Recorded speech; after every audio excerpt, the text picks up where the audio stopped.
Get cash for clothes at Plato's Closet in North Charleston and West Ashley. It's so easy. Recycle, earn cash, repeat. We pay cash on the spot for your trendy, gently used clothing, shoes, and accessories. At Plato's Closet, we buy all seasons, all day, every day. It's time to clean out your closet and cash in. Bring in your denim, graphic tees, athletic wear, shoes, handbags, and more. Sell your styles to Plato's Closet for cash. Then, do it again. Plato's Closet, located in West Ashley on Sam Rittenberg Boulevard and North Charleston on Rivers Avenue. Hey, it's Kim Komando Today, your daily podcast to keep you up to date with all things digital and beyond. And I'd love to have you be a part of our podcast. You can make an appointment to speak with me. Just head over to komando.com, and on the top right, there's a button that says Email Kim. Fill that out, and that's it. Hey, I always like to start with something interesting. And if you're looking for a job, you already know how great it is to tap into LinkedIn.com because you can easily find out who's who at a particular company. You can see if you have any friends who work there, or maybe you're connected to someone at that company. And launching next week, if you're the lazy type, oh my gosh, you're just going to love this. You can now use LinkedIn's artificial intelligence, right? I said AI. And it's all going to do the legwork for you. So it's going to find the hiring managers. It's going to compose custom messages and send them off. It's going to cost you $40 a month.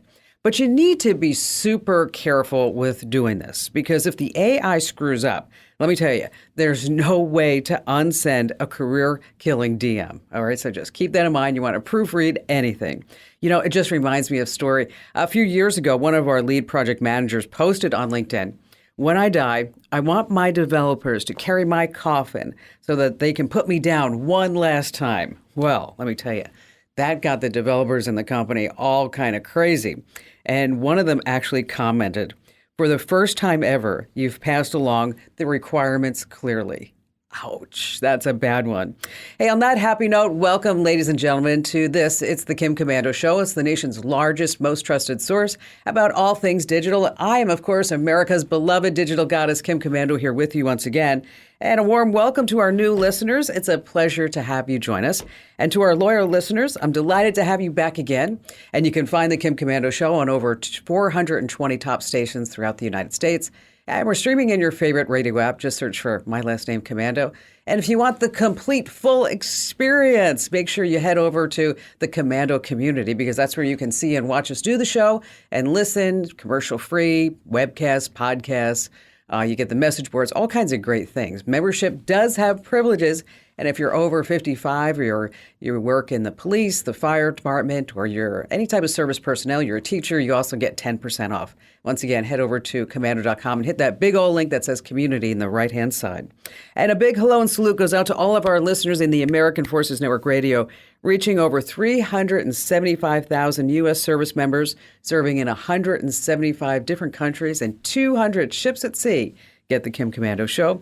And I know you have at least one digital dilemma that you need a hand with, and that's why I'm here for you. And our T-Mobile Unlimited listener line is now open at 1-888-825-5254 is the way to join us. And if you want to, you can always drop me your questions over at the site. I'm happy to help you with those. And head over to komando.com, and once again, in that right-hand corner, there's a link that says Email Kim. All righty, every single day I check out 30 different websites to make sure you're up to date on all things digital. And here are the top 5 things that you need to know right now. Have you downloaded any Chinese apps? Well, any app from or owned by the Chinese government has to hand all over that data to who? You know, Communist Chinese government. Now, these apps are super invasive. We talked about TikTok a lot of times here on the big show. You know, it collects your search and your browsing history, your facial ID, your voice prints, your text messages, your photos, your location. Yeah, they spell it all out in that privacy policy that nobody ever reads. Now, according to the Washington Post, 4 out of 5 of the top apps in the U.S. are from China. Yes, the most popular app in the U.S. scrubbed all references, though, from it being Chinese. It's the one that lets you shop like a billionaire. Yes, Temu. It actually links back to a Chinese commerce giant, PDD Holdings. It's now gone. So right now, TikTok and CapCut are listed in the Apple and the Google Play stores as they are from Singapore. That's right. So what you want to do is make sure that if you have any of these Chinese apps, you just wipe them off. If you need help, we have it all over on the website at komando.com. Number 2, wow, this is some crazy story, and I want you to really pay attention. Google's CEO, Sundar Pichai, thinks that AI is going to make the world healthier. Bill Gates says it's going to bring quality. Ray Kurzweil says that we're going to live hand in hand with machines. And then, of course, Elon Musk, Stephen Hawking, Steve Wozniak said that AI is going to be just doom. So what does the godfather of AI think? 75-year-old Geoffrey Hinton. Well, he invented the tech behind GPT and Google's Bard. And he has spent a decade working on AI projects. And he left Google. He said, you know what? I don't like what this is doing. He compared himself to Oppenheimer and the atomic bomb. He says that in the wrong hands, this fast intelligence of AI robots are going to be used for evil. Here, listen to what he says. Oh, I think it's quite conceivable that humanity is just a passing phase in the evolution of intelligence. We are all just a passing phase, meaning that humanity is going to be gone. Here, listen again. Just listen again. Oh, I think it's quite conceivable that humanity is just a passing phase in the evolution of intelligence. You know, isn't that frightening to think? Okay, we're not going to see it in our lifetimes. It may not happen in our children's lifetimes. But a few generations from now, maybe humans won't be on the planet. Wow. That's something to really think about, isn't it? I mean, these Hollywood movies, they spelled it all out. It seems to be happening. All right, moving on, closer to here to Earth, let's talk about number 3, Amazon Clinic. Amazon doesn't provide the care itself. This is their new healthcare service, but it's a middleman between you and the people who are going to treat you. And that's where these privacy problems that I want you to know about before you sign up with Amazon Clinic begin. Now, they say they're all compliant with HIPAA, and we all know what that is. Now, when you sign up for treatment through Amazon Clinic, you also authorize all of those who share your protected health information with Amazon. So what does this include? Your contact information, your demographic, your insurance info, your complete patient file, your medical and billing records. Yeah, jackpot. Now, Amazon says that they have the right to use, disclose, retain this information for 2 purposes. If the healthcare provider used with Amazon Clinic leaves, they have to set you up with another one. My advice is don't sign up for Amazon Clinic. You want to ask your bona fide doctor for health and medical advice. I don't want you to turn over your most sensitive information to a company that is known to play loose and fast with your data. And Dr. Pepper, remember, he's only a physician. I had to throw that one in there. All right, coming in at number 4 or 5, some days at the office are super slow. That's right, we're talking about remote workers. And there's a new survey out this past week from Vizier that says that 43% of people who are working at home, about 10 hours a week, they do what's called productivity theater. What is that? That's when you act like you're super busy, but you're not. And a few culprits behind this. 1 are all the layoffs. Number 2, increased surveillance of remote workers. And then 3, people are saying, hey, we want you to come back to work, to the office, folks. Come on, COVID's over. So the most common act of productivity theater is responding to an email when it's not urgent, attending a meeting that you don't have to attend. Okay, I would hate to do that. Keeping the laptop awake when it's not working, doing extra research when it's not necessary, exaggerating a status update. OMG, I am so busy. But it didn't mention this one. Composing an email, but sending it out the next day automatically, because you do this now at 7:30 in the morning, so everyone says, wow, look at him. He's up early getting things done. Way to go.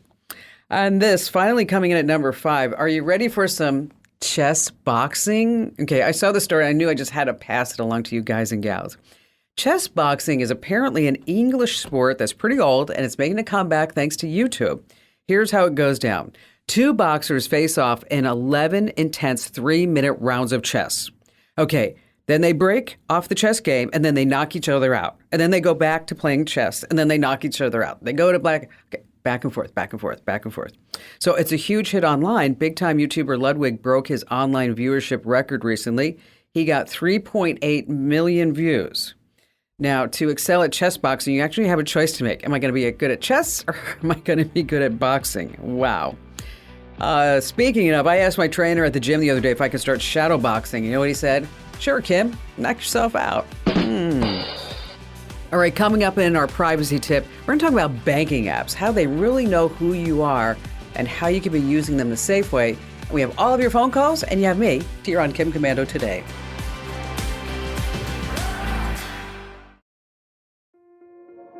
This episode is brought to you by Kia's first three-row, all-electric SUV, the Kia EV9, with available all-wheel drive and seating for up to 7 adults, with 0 to 60 speed that thrills you 1 minute and available lounge seats that unwind you the next. Visit kia.com/EV9 to learn more. Ask your Kia dealer for availability. No system, no matter how advanced, can compensate for all driver error and or driving conditions. Always drive safely.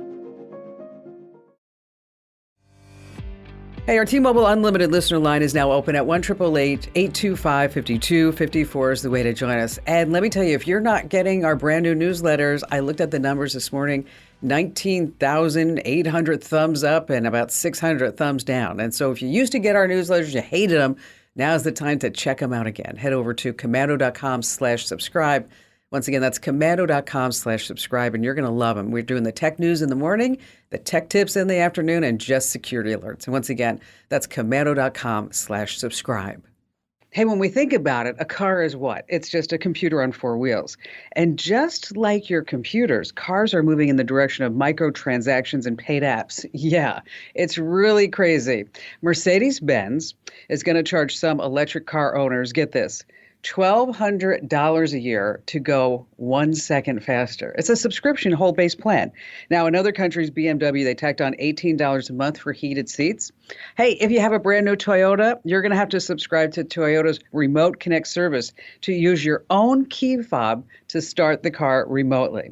Now, that's not the worst of it. There's a new report out this week from Consumer Reports, and most new cars have a feature built in. It's fabulous. It's called automatic crash notification. This automatically calls for help when drivers are in an emergency situation and then gives the precise location of the vehicle to authorities. Get this, even if the person behind the wheel is unconscious. So it's just really a great, great thing to have on a car. But there's a big but. Some automakers want us to actually pay for this feature. So to talk about this report and all the other car subscriptions, we have Keith Berry. He's the autos reporter for Consumer Reports. Keith, thank you so much for being here. Consumer Reports did this whole thing about automatic crash notification and how some car manufacturers are charging for it. Which manufacturers are charging the most, and what exactly is this cost? Yeah, so the biggest charge for this, actually the highest that we found, comes from OnStar, which is kind of interesting because OnStar really revolutionized the industry. They were the first ones to come out back in the 90s with this feature. That means that they have a lot of fixed costs. They have, they need ongoing updates. They have a network. They have a call center where employees sit and, wait for these crashes to take place and then make those connections with emergency services. So I can kind of see why they would want to charge, because they have actually spent all this money. But $29.99 a month after that free trial is done is pretty high. It's very steep compared to some of the other manufacturers out there, especially considering, that 14 brands out there offer a feature, either this exact feature or one very similar to it, for free. Well, and I do remember those commercials. I don't know if you do, from the first OnStar commercials. I mean, and they were so effective because, they would actually play a call from somebody who was stuck in a ditch or the car rolled over. And then they were able to push that magical OnStar button so that this way they could get help. And they do have that whole infrastructure. But I just have one question. If I buy a used car and say the previous owner purchase this whole automatic crash detection for 2 years or 1 year, do they actually know when the ownership of that car changes hands? It depends on the manufacturer. Some of these things you do want to, it's part of a whole digital suite, and you want to log out and log back in again, because otherwise they might have information that, the new owner of a vehicle may have access to the prior owner's personal information. A lot of these are tied into, say, navigation or into things, they can remember your spouse's anniversary and give you a call. They have calendar features. And some of these are things that you don't necessarily want your home address to be shared with the new owner of a vehicle. So yeah, most of the time you have to log out, create your own profile, and it depends on the manufacturer whether or not it is transferable. The big issue when you're buying a used car, especially though, if I'm sure you've talked about, and I'm sure your listeners know about the 3G shutdown that happened, and a lot of cars had automatic crash notification up until like the early 2020s. 2019, 2020, 2021 model years had 3G built into the car to connect with emergency responders, and these systems just don't work. So you could go and read an old Consumer Reports review of the car, and it would say, it has this feature. And then when you get the car and you try and connect it, you'll get an error message because the technology to run it, the networks just don't exist anymore. Not there. So be careful about that with a used car, yeah. I probably jumped ahead. I'm sorry about that. But let's just backtrack just a little bit, and let's really fine-tune and identify for all of our listeners, what exactly is automatic crash detection and how exactly does it work? Yeah, so once again, it depends upon the car, how it specifically works. And sometimes it even depends upon where you're located and how advanced the 911 system is. But in general, what it does is the computers in your car can tell when an airbag goes off. And it will use either your paired cell phone, paired over Bluetooth, or it'll use a built-in phone connection to either call 911 directly or call sort of an emergency call center. And that's kind of what you were talking about with those old OnStar commercials. And, CR did a survey of about 2,000 adults in March 2023, and we found that 51% of Americans say it's either extremely or very important that their next vehicle has one of these features. So people like them. They're mandatory in most countries, but in the United States, they're not. And there's this huge variation in how much they cost, how they work, how they run, and it really is up to the automaker. But what also is kind of cool about it is that, even if you are conscious and able to call 911 yourself, some of these systems have an even more advanced feature. They can look at data from the car's computer and send it to the 911 operator. So, so your car has sensors that can tell how many people are in it based on the seats. It can tell if the airbags have gone off. It can tell how fast the car was going at the time of a crash. So say the car says, hey, this crash happened at 60 miles an hour. There were 4 people in the car and all the airbags went off. 911, send all the ambulances you've got and let the local trauma center know to open up an OR because they might have someone who needs some help right away. And that, 15, 20 minutes, it could be the big difference. We've talked to folks in like trauma centers and EMTs and emergency medicine doctors, and they've said, yeah, this can actually make a difference in terms of patient outcomes in a crash. Wow, this is such great stuff, Keith. How about you stay with us for just a few minutes? But here's the deal. I got to take a quick break to make sure that we pay a few bills here at the show. And when we come back, I want to talk about EVs and switch topics just a little bit. I mean, just 3% of all vehicle sales in 2021 were electric. So I want to know, what are the best EVs we should be looking at? And which are the ones that you all tested over at Consumer Reports? So we have that coming up, as well as our tip about security and banking online that you definitely don't want to miss. And then we have more of your phone calls, and you have more of me, of course, Kim Commando.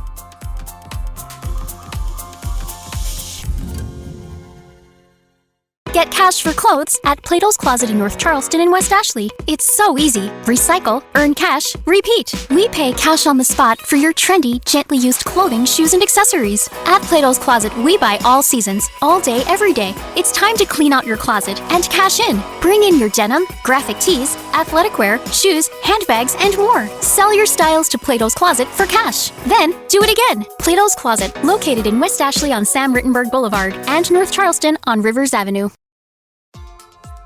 All right, if you're just joining us, we've been talking to Keith Barry. He is the autos reporter for Consumer Reports. I did try the full self-driving mode, and if I had not touched the wheel, I would have ran into a truck. I would have blown through a stop sign. On the freeway, I was about to crash into a motorcycle. And this whole full self-driving, it's just a bunch of BS. It's just, these people that can get on a Tesla and go on the freeway and fall asleep, I just don't understand how they can trust that vehicle. And after 2 months, I said, I had enough of it, and I sold it. And I know that Tesla gets, high marks for certain things, but But when we start talking about EVs, is there one in particular that you think if somebody wanted to dip their toes into the EV marketplace, that this might be the car for them? Yeah, I mean, I think you really hit the nail on the head there. We need to talk about automation and electrification as two separate things. It can't, Tesla's done a great job sort of talking about technology in general, but Right. electrification is its own sort of thing. And like you said, that full self-driving, it isn't there yet. So if you're just looking to go electric, there's some great cars out there. The Hyundai Ioniq 5, it has this incredibly futuristic look, but it has a full steering wheel. It has, it uses the electric architecture to open up the interior of the car because you don't have to worry about that transmission tunnel where the engine is. It's this incredibly Correct. roomy car, but everything is exactly where you'd expect it to be. You don't have to learn how to use it. You just get in it and drive. And, I've driven the Porsche Taycan, and that's also pretty quick. And, these economy electric cars, they've got that instant torque, and they're fairly quick. They will certainly give you more power than almost any gas-powered car on the road today, at least in that feel of off-the-line power. So we recommend, the Nissan Leaf is a great choice for someone who is just looking for something which is affordable. The Tesla Model 3, save your money on the full self-driving subscription, but the Model 3 Right. itself is a great vehicle. So you don't have to go out there and spend $100,000 or more on an EV. Unfortunately, the majority of the ones on the market right now are fairly expensive, but I think with, the EPA announcement and with the tax credit, automakers are getting that certainty they need, saying, you know what, it's time to invest in this. And when they do that, prices are going to come down. We're at this weird kind of, this sort of tipping point. And like we've seen with all technologies, prices come down when it becomes more popular. We're going to get more charging stations. We're going to have cars that are more affordable. Right now, we're not there. We're at the very beginning. But, I bet if we have this conversation in 2 or 3 years, there's already 4 times as many EVs on the market as there was, 6 or 7 years ago. So I wonder where this conversation is going to be a few years from now if we have it. But some consumers may be tempted to look at cars from newer EV manufacturers. I'm talking like Rivian and also Lucid. What are your thoughts about that? I would say in general, it's the same advice that Consumer Reports has been giving for longer than I've been alive, which is do not buy a car in its first model year if you're really compatibility. And, if you look at almost every manufacturer, when they're going electric, when they're coming out with their first EV, they have some issue on the first small number of cars. So Audi had an issue with the e-tron. There was an issue with the F-150 Lightning. There was an issue with the Chevy Bolt. All of these cars had something just, off that first batch of cars. And it's because cars are really complex. It takes a while for automakers to kind of figure everything out and make sure that all the I's are dotted and T's are crossed. And sometimes cars make it to production. A new car makes it to production with something wrong, and there's a batch of lemons. The same thing has been happening with gas-powered cars for years. When that new Ford Explorer hit the market, there were tons of recalls, a bunch of issues with it.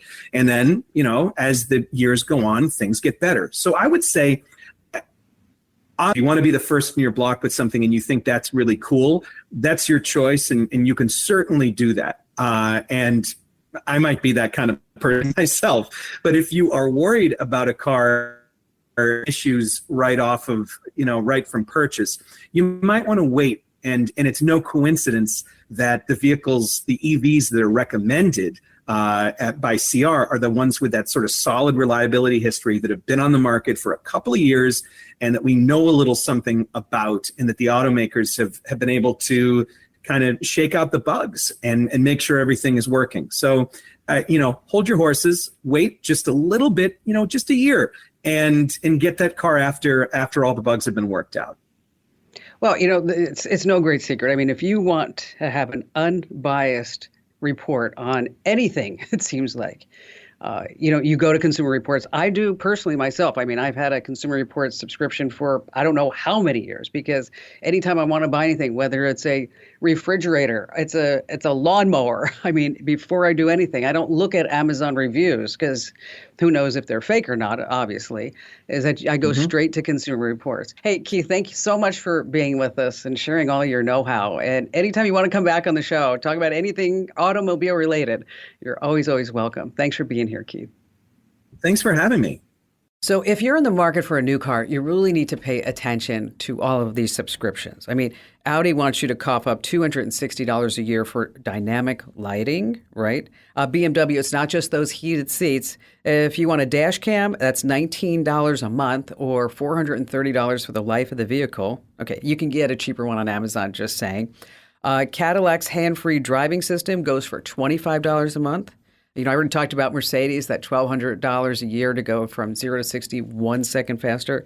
Oh, Porsche's anti-theft protection, $280 a year. So again, the bottom line on all of this is that if you're in the market for a new car, make sure that you know exactly what it's included with the car and then what's going to cost you more afterwards.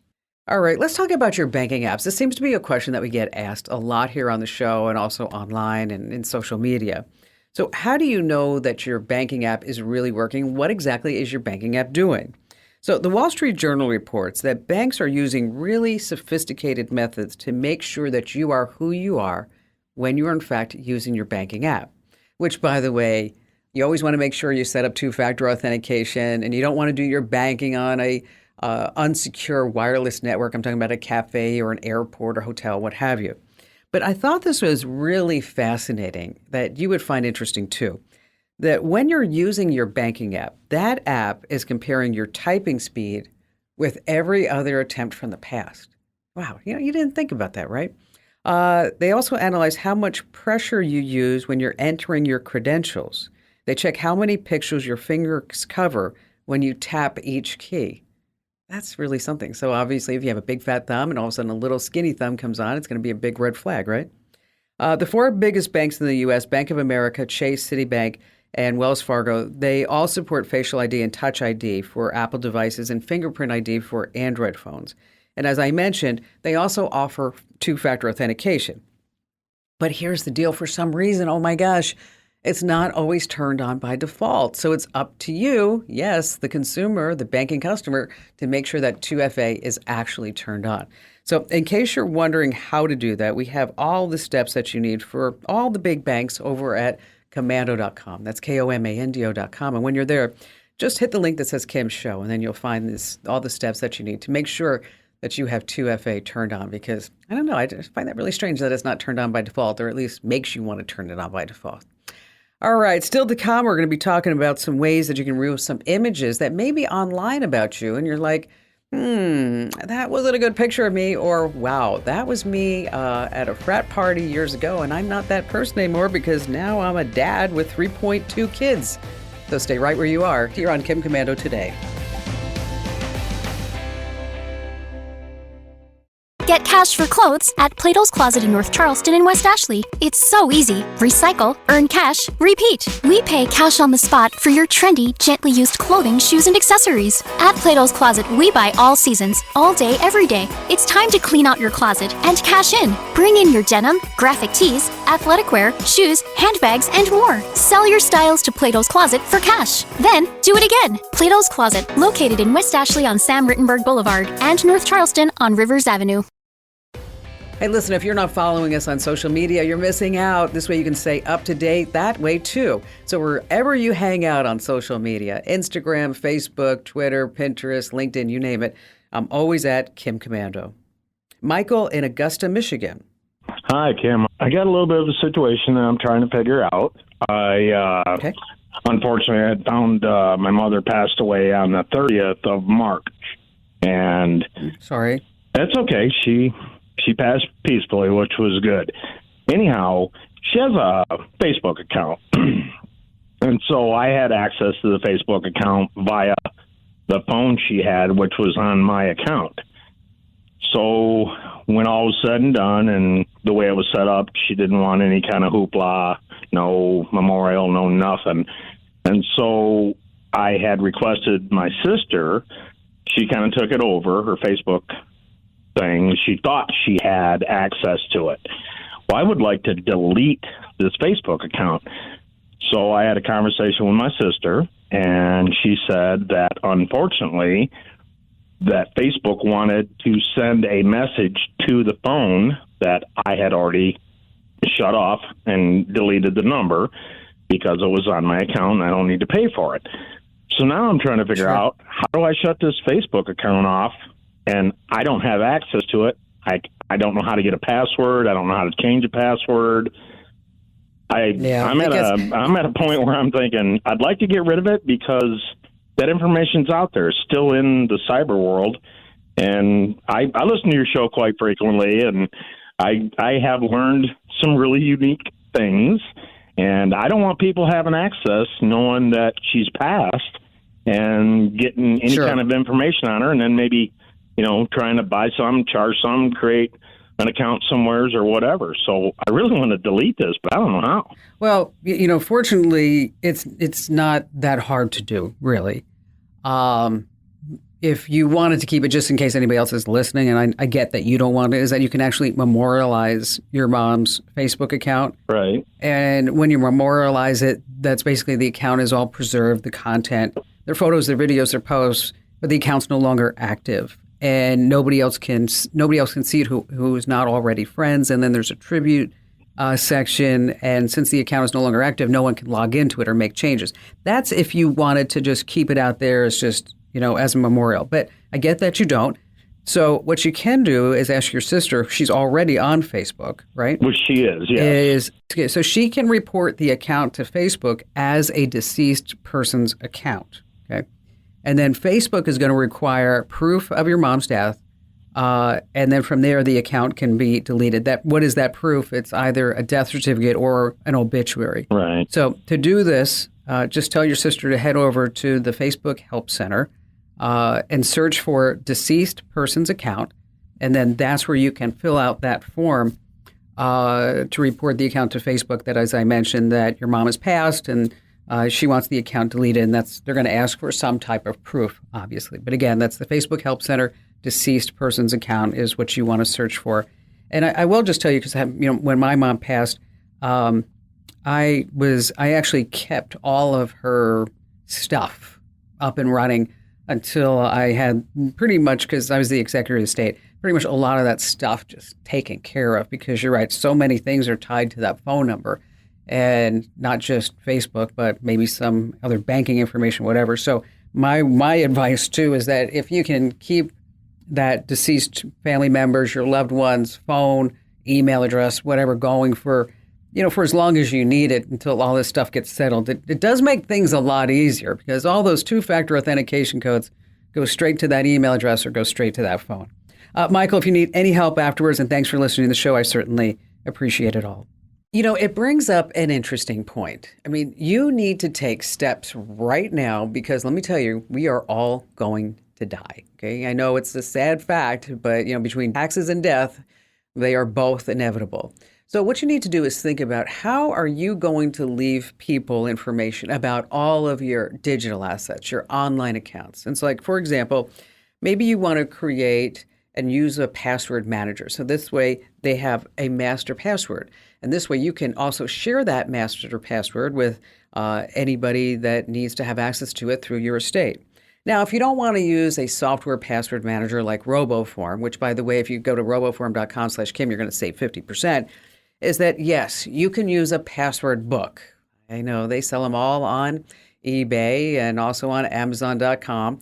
And it's a book, right? And you're going to put this with your state documents, and you can list all your passwords that way. But just keep in mind that if you change your passwords often, which you probably should be doing, that book is going to be out of date. Now, we just talked about Facebook and how this gentleman wanted to get rid of his mother's account. Now, if you do have a Facebook account, they do allow you to set up what's called a legacy contact. So when you pass, this legacy contact will have access to your account. Of course, they have to provide proof and credentials, and then they can set it up as a memorial site, or they can delete it if that's what you want that person to do. So just keep this in mind, that as you're putting together everything that you need for your physical stuff, right? Just keep in mind that you want to make sure that you cover all your digital stuff as well. All right, we all change over time, don't we? And it's frustrating to look back on maybe your frat party and now you're not that person anymore, and that's what people see when they Google search your name. So how can you get rid of those pictures? First off, if the photo is being hosted on a website, just reach out to the webmaster and ask them really nice, say, hey, you know what, can you do me a favor and take down that photo? And if you're not sure who owns the website, what you want to do is say, do a who is search. And there are different websites that like do who is, and then you can type in, say, whoiscommando.com, and they tell you who owns it and also the physical address and how you can contact that person. There's also Google's Search Console. Keep in mind, it only removes the results, not the actual content from the website. And the other thing you can do is report that image to Google by clicking on 3 dots on the photo and selecting Report this result. And just maybe, fingers crossed, they're going to take that photo down for you. Hey, do me a solid and tell 3 friends about the Kim Komando Show. You can always find me at Komando.com. This program is a copyrighted production of Westar Multimedia Entertainment and protected by the copyright laws. Any rebroadcast or use of this program for commercial, business, economic, or financial purposes without the written permission of Westar Multimedia Entertainment is strictly prohibited. Fargo, the new virtual assistant from Wells Fargo, makes banking faster and easier. Like this. Fargo, what's my checking account routing number? And this. Fargo, turn off my debit card. And this. Fargo, what did I spend on groceries last month? And that's just the beginning. Do you Fargo? You can in the Wells Fargo mobile app. Learn more at wellsfargo.com/getfargo. Terms and conditions apply. Your mobile carrier's availability and message and data rates may apply. Wells Fargo Bank, N.A., member FDIC. Get cash for clothes at Plato's Closet in North Charleston and West Ashley. It's so easy. Recycle, earn cash, repeat. We pay cash on the spot for your trendy, gently used clothing, shoes, and accessories. At Plato's Closet, we buy all seasons, all day, every day. It's time to clean out your closet and cash in. Bring in your denim, graphic tees, athletic wear, shoes, handbags, and more. Sell your styles to Plato's Closet for cash. Then, do it again. Plato's Closet, located in West Ashley on Sam Rittenberg Boulevard and North Charleston on Rivers Avenue.